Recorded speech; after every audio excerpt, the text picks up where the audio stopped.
Hi, this is Mike Hendrickson from Velocity in New York City. I'm here with Robert from Catchpoint. Robert, how you doing? I'm good, sir. Yourself? Good. So how's this event been for you this week? This has been really successful and busy. Down on the booth, we've had loads of people stopping by. I think mainly for the water bottles, because the little cups that they're like espresso size this year. And to drink water from. Yeah. And so the water bottle's been really successful. Excellent, excellent. So can you catch me up on what you guys have been doing at Catchpoint for the last 6 months? Sure. So we've been making great efforts and strides into trying to help people triage and troubleshoot issues from a synthetic monitoring standpoint and a real user monitoring standpoint to make it a lot easier. And we've started this concept of what we call guided analytics, where we're actually doing the hard work for our customers on the back end, so we can present visualizations of the data that are more easily consumable and also takes a lot less time to visualize, within our SaaS portal. So you do both RUM and synthetic. Yes, sir. Can you talk a little bit about what is synthetic? Sure. So synthetic is basically like an automated test that is set up by the user. So just go and hit a web page, do a transaction where we can simulate a user transaction in a web application, whether it's an API test, so we're testing APIs, DNS tests for like DDoS detection or DNS spoofing, right the way through to more recent test types we've introduced like WebSockets and MQTT for the Internet of Things. So what's the most popular request in that sort of testing? Is it DDoS or is it something else? It kind of depends on the vertical, but we're seeing more and more API is becoming a more key monitoring requirement, because people are building out, as you know, web applications now that rely heavily on getting information from disparate sources. So instead of just testing the whole web page, that's going to tell you, if it's up, is it fast, is it doing what you want? But by being able to monitor key APIs and monitor them frequently, you can detect issues before, they happen using the API. So the more companies that are trying to expose APIs to their ecosystem, exactly, the more they're going to need someone like Catchpoint to help them figure out if it's working. And it's becoming, it's not just APIs within websites, it's like even smartphone applications rely heavily upon APIs. And to test from a physical device is inherently expensive. But by extracting the API calls that mobile application is making, you can monitor that very, very cheaply using an API.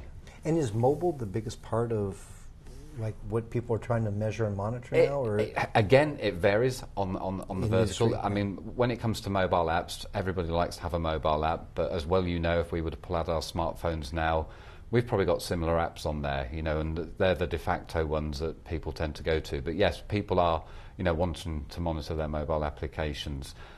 APIs, again, it could be like, if you take like sports betting sites, they're pulling in information and live data from all over the place. So again, on a site like that, it's absolutely critical. Or music sites like Spotify that are predicting what you want. Yeah. So are you guys going to go down the predictive model as well? Are you trying to predict where you're going to be monitoring and measuring people? So with the whole sort of like trying to predict what people are wanting to monitor, we're actually going, I guess, like a step further, because people are wanting to monitor all different kinds of things. So we're seeing the whole sort of like container space, the microservices space, and people are going to start wanting to, monitor them just like they've been monitoring their web pages. And not only that, they want to be able to understand every key part of, their infrastructure and how well it is performing. And like I said, we've introduced MQTT as a test type, and we'll continue to add new test types to our platform to meet the needs of our end users. So do you guys then monitor throughout a whole application architecture? So we're not...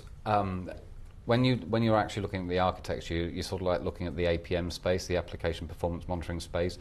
We today are exclusively external, so we don't to use our solution. You don't need to install anything, on the back end. We come at it from the front end. Yeah, from the front end.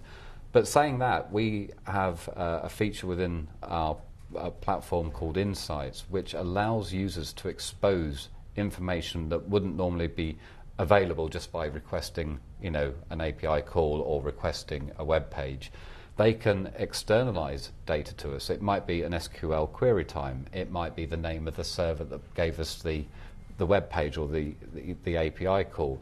And by taking that sort of like what we call custom metric, allows them to get even better insight as to what's going on. So without being intrusive, we can actually, we can get into the application, but it requires our customers to expose that information to us. And expose it just to you. It's not like exposed on the internet. Well, it kind of is, because we have to get it out the headers or the content body of the page, but it's not sensitive data per se. It depends how they code it. They might just call it server A, server B, and server C, but they're not going to give us an IP address or anything that can compromise them in any way. And you'll be surprised at the number of websites that you go to, and sometimes if you scroll right down to the very bottom, there'll be something in the footer that says it's like AMW Web 01.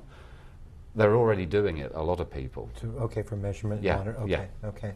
So, Robert, if you and I sat down 12 months from now, and we have this discussion, what will change for Catchpoint, and what would you like to see change in the industry in general?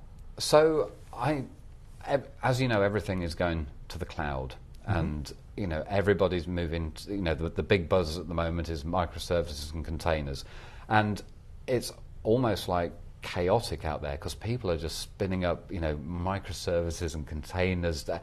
There is almost sometimes it feels like there's no control over this. So, where we will be going is obviously into helping people monitor in that space as well, because that's obviously a key growth area, not just from the container providers, but from the management of containers, but also to the monitoring of those containers and ensuring, that they're up, they're performing well, right, and they're doing what they're supposed to be doing. Yeah, excellent. Robert, we look forward to that conversation. Excellent. Thank you for having me.